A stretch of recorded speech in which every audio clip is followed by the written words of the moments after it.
Hi, this is Morgan, and just wanted to let you guys know I've decided to try something a bit different. And I apologize for the shaky hands. I can never take a good picture, so this is about as good as it's going to get. All that you see in front of you here is the stuff that I have just recently purchased so that I can build some 3D terrain for a D&D adventure that I play with some friends. So I'm not a DM, but our DM has been gracious enough to let us maybe take a turn at it just to have some fun. So I thought I'd go a little bit crazy and actually buy the molds, which you can see right here, and everything else you'd need to make some 3D terrain. So this is what I bought. I've never done this before, so this could be really, really good or really, really bad. We're just going to have to play with it and figure it out as we go along. So the things I bought some containers here.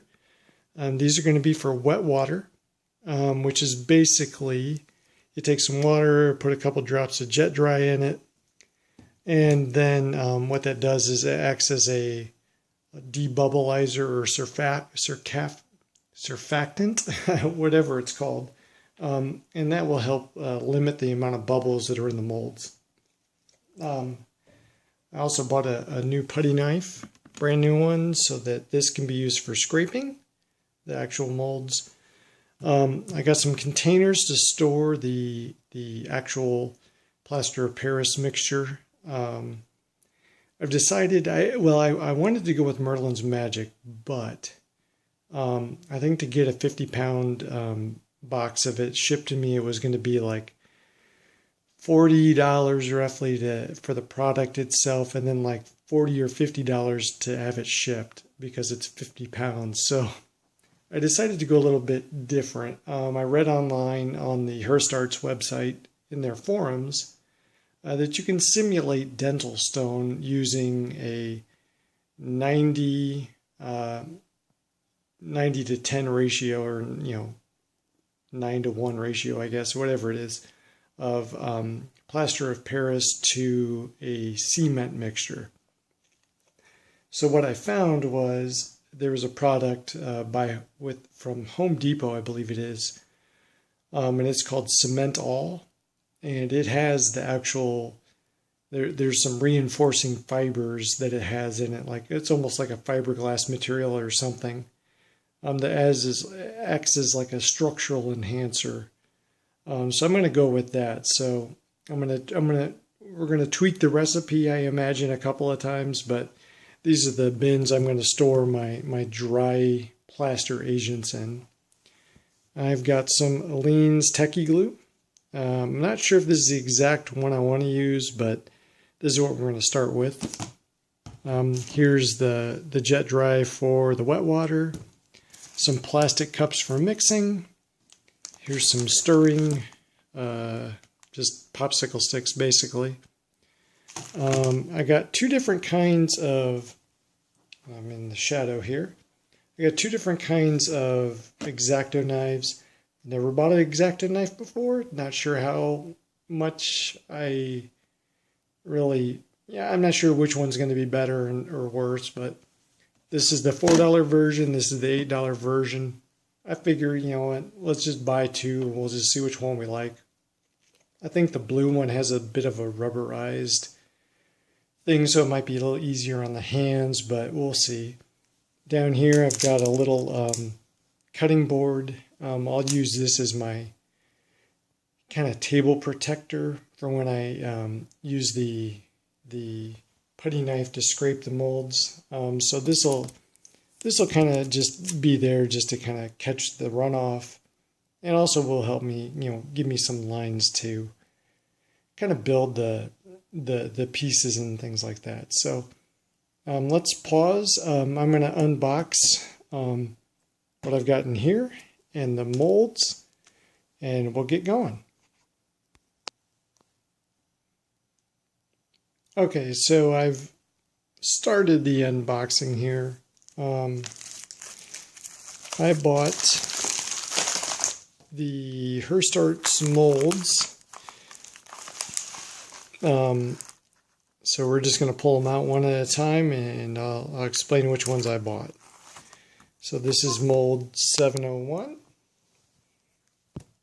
And this is going to be your basic fieldstone tiles. So that one I think is pretty good. So that's first one. Next one is mold 59. And this is one of the in-accessory molds. This one's got a bed and a deep door. Actually, I think that might be like a wardrobe, or where you'd put clothes. But there's all kinds of little pieces in here. This is mold 221. This is going to be your wooden floors.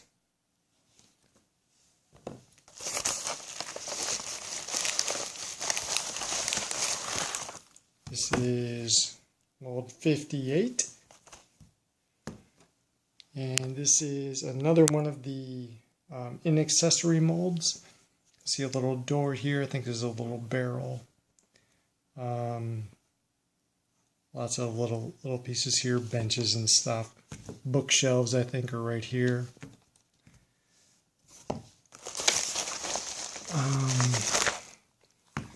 This is mold 57. These L-shaped ones are an angled stairwell. Half of a table. I think these are bookshelves.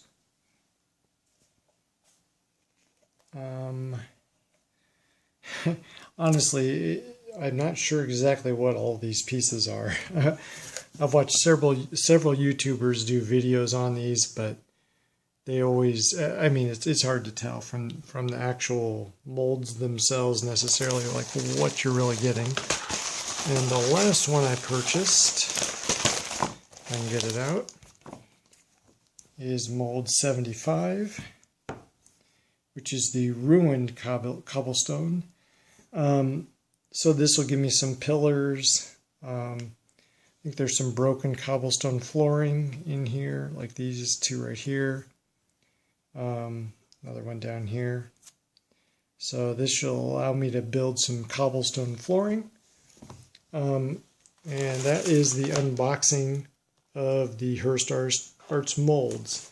Now they're a bit pricey.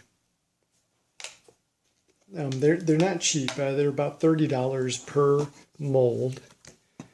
And when you get them shipped to you, they've got a little bit of a like a baby powder or cornstarch on them. So you need to really wash them off a little bit to kind of clean them off before you do your first casts. So we'll probably do some casting here later this week. And so I'll try to get that up once we start doing them. I'll probably start with one of the simpler molds, like the wood flooring or the basic cobblestone, just to give me a sense of whether my mixture is good. Because again, I've never done this before, so I figured this it should give me enough to kind of get started. If I start, I mean, I need like 28 molds of these to do a full in. So we'll see how well this works. The other stuff I bought, so let's put these off to the side here, is in this box. So let's get this out. Down in here is just a really, pretty cheap version of a, hold on a second. Sorry about that. So what this is a small vibration chamber. So I think it's 4 inches across.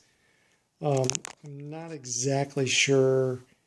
I would probably want to build some sort of mounting table for this so that I don't put a mold directly on it. Instead, I would put some sort of wooden support thing so that I can fit, a couple of molds on it at a time.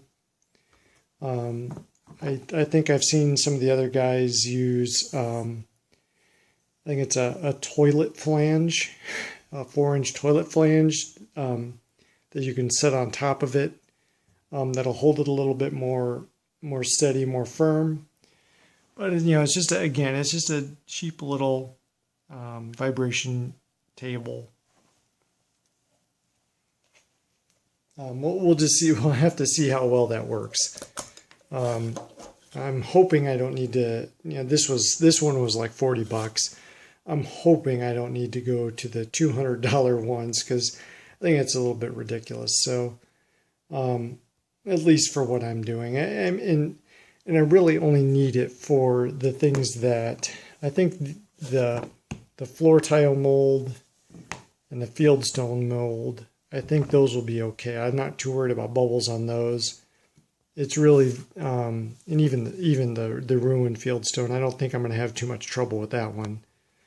It's really these three here, the inaccessory molds, where I think I might run into some problems if I don't debubblize it and use a vibration chamber on. I think Hirst Arts recommends a vibration chamber for those.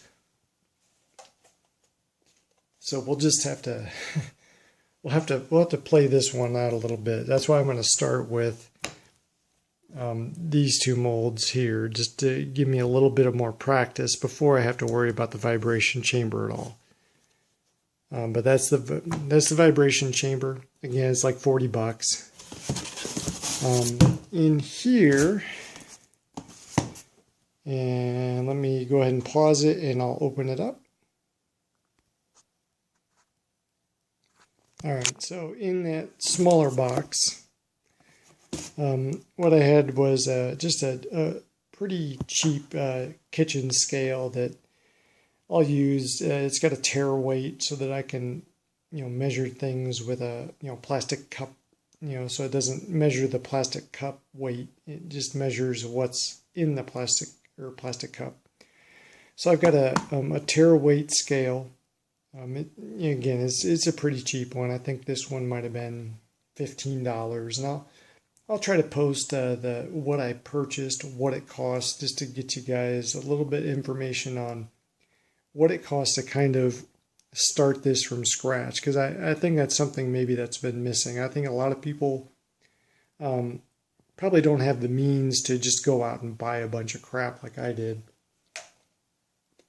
So I think it'd be a little bit interesting to show what it takes to kind of get into the hobby. Now, certainly you wouldn't need to buy 6 molds, at $30 to $35 each plus shipping. You wouldn't necessarily need a vibration table for $40.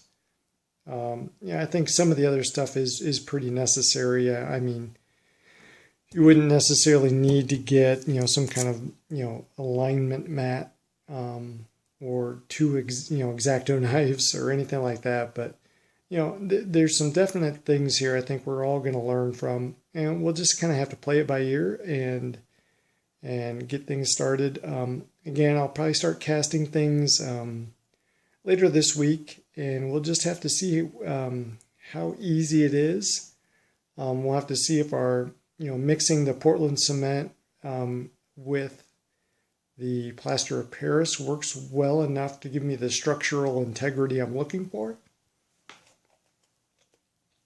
And we'll just kind of go from there. We'll play it all by ear, and I'll show you guys the steps. I'll show you the first casts of each one, both the pouring, the scraping, and also the demolding of each of the molds. Those will be pretty short videos, I think. I'll probably speed some of it up or pause the video. But, we'll just kind of get it going, and we'll see how this goes. And eventually I'll show you guys the actual build I'm going for. I've got a few things planned. I'm certainly going to have an inn. I'm planning on having a library. I'm going to have a mausoleum. Certainly some dungeon tiles. And I may have to actually buy the actual dungeon tile floors. Because even though I've got Where is it? Which mold is it? I think it's on the ruined fieldstone. Yep. So even though I've got some broken floor tiles that I can build up, I think it's probably going to be pretty inefficient to do that long term. So, but these 6 molds will help me build the inn. A bridge is another one I want to build, and at least get started on the actual dungeon itself. So I've got enough to get me started, and then we'll certainly have to add on to the molds here as we go. All right, well, thanks for joining. Again, I'm going to probably keep doing this until I get my entire scenario laid out. I'll show the actual finished molds when I'm all done, finished layout of the entire thing when I'm all done, and I'll probably even discuss the actual scenario or dungeon crawl that I'm planning once that's all done too. So thanks again, and I'll talk to you soon. Bye.